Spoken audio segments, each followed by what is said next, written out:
Hospitals are places where life and death exist side by side. The boundary between the two sometimes feels paper thin, especially in the dead of night. Jenny, a young nurse working the night shift, learned this the hard way. She had just started working at an old rundown hospital on the outskirts of town. Rumors circulated among the staff about strange occurrences on the third floor, but Jenny brushed them off. She didn't believe in ghosts, and besides, she was too busy adjusting to the long hours and demanding patience. One night, everything changed. It was a quiet evening, unusually calm for a hospital. Jenny was alone at the nurse's station, catching up on paperwork, when the call light for room 305 lit up. She frowned. That room had been empty for weeks, ever since the last patient had passed away there. Shrugging it off as a malfunction, she ignored it. But then, the light flickered again. This time, she felt a chill run down her spine. Reluctantly, she stood up and made her way down the long, dimly lit hallway. As she approached room 305, the air grew colder, and an unsettling silence filled the space. She knocked softly, more out of habit than necessity, and then pushed the door open. The room was empty, just as it should be. But something was off. The bedsheets were rumpled, as if someone had been lying there moments ago. Her pulse quickened. She checked the monitors, but they were unplugged. Just as she was about to leave, she heard it. A faint rustling sound from the corner of the room. Jenny froze, her heart racing.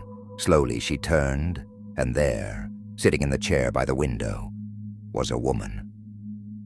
Her face was pale, her eyes sunken, and her hospital gown hung loosely from her thin frame. Jenny gasped, recognizing the woman immediately.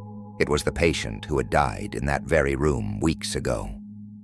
The woman didn't move, didn't speak. She just stared at Jenny with cold, vacant eyes. Paralyzed with fear, Jenny stumbled backward, her breath coming in short gasps. When she blinked, the woman was gone. The chair was empty. Jenny ran back to the nurse's station, her hands trembling as she tried to regain her composure. But the worst was yet to come. The call light for room 305 flickered on again. This time, Jenny knew she wasn't imagining things. Something, or someone, was still in that room.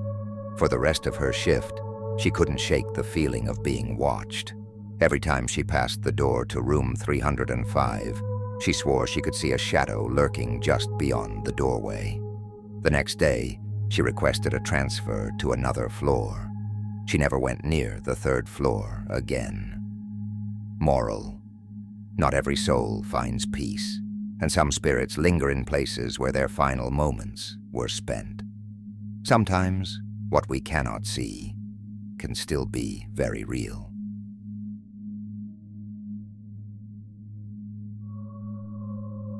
Hospitals are places of life-saving miracles, but they also have their dark corners. Old wings, abandoned floors, and forgotten hallways where the weight of sorrow and fear seems to cling to the air. That's where Tom, a janitor at St. Augustine Hospital, found himself one fateful night. Tom had been working at the hospital for years and had heard all the stories about the old psychiatric ward. The ward had been closed down decades ago after a series of unfortunate incidents and was sealed off from the rest of the hospital. But every now and then, people reported hearing strange noises from the locked floor. Footsteps, faint cries, and sometimes even laughter. One night, Tom was finishing his shift when he noticed something strange. The service elevator, which was only supposed to stop at the active floors, was moving. The light above the elevator indicated it was stopping on the abandoned psychiatric floor. Tom's curiosity got the better of him. No one should have been able to access that floor, so why was the elevator going there? he decided to investigate. As he approached the elevator, the doors slid open. The lights inside flickered, casting eerie shadows on the walls. Tom hesitated for a moment before stepping inside. He pressed the button for the lobby, but the elevator had other plans. With a jolt, it began to ascend instead, taking him up to the sealed-off floor. His heart pounded as the elevator came to a stop. The doors opened, revealing a dark, empty hallway lined with old, decaying rooms. The air was thick with the scent of mildew and something far worse. Something metallic, like blood. Tom knew he should leave, but something compelled him to step out. The hallway was silent, but as he walked further, he began to hear faint whispers. They echoed off the walls, too quiet to make out, but eerie enough to send chills down his spine. The temperature dropped, and his breath became visible in the frigid air. Suddenly, one of the doors creaked open. Against his better judgment, Tom approached the room. Inside, the walls were covered in old, faded graffiti, scrawled messages from patients long gone. But one phrase stood out, freshly written in what looked like red ink. "Help me." Just as he turned to leave, he heard it. A voice, soft but distinct. "Don't leave me." Tom bolted for the elevator, his heart racing. But when he pressed the button, nothing happened. The elevator doors remained closed, trapping him on the floor. The whispers grew louder, now coming from all directions. "Stay with us," they urged. Suddenly, the lights in the hallway began to flicker, and out of the corner of his eye, Tom saw movement, shadowy figures emerging from the dark rooms. They were patients, their faces gaunt, their eyes empty, reaching out to him with bony fingers. Tom pounded on the elevator doors, desperate to escape. Finally, with a loud ding, the doors opened, and he rushed inside, frantically pressing the button for the lobby. As the doors slid shut, he saw them, dozens of patients, standing silently in the hallway, watching him leave. When the elevator reached the lobby, Tom ran out, not stopping until he was outside the hospital. He never used that elevator again. Moral: some places are haunted not by ghosts, but by the memories of those who suffered there, and sometimes those memories are strong enough to pull the living into their grasp.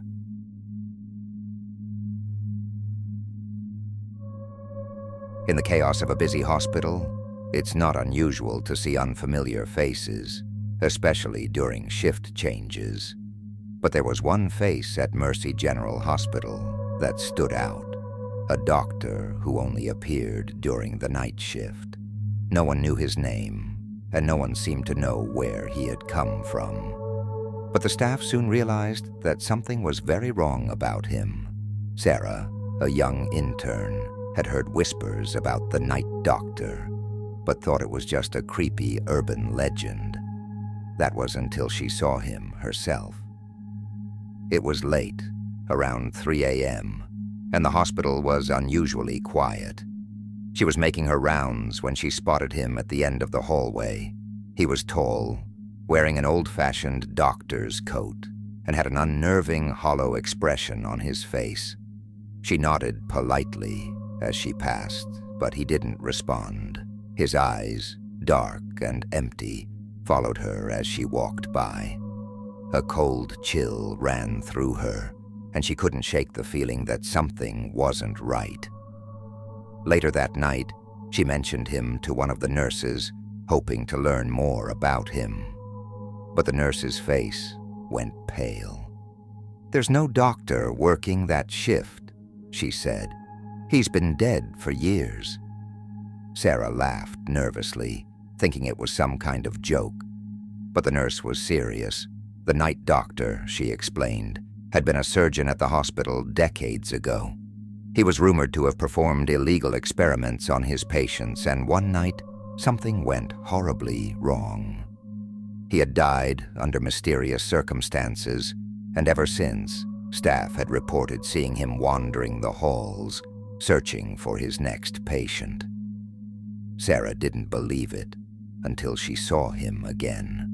This time he was standing in the doorway of a patient's room. His eyes locked onto hers, and for a moment, she couldn't move.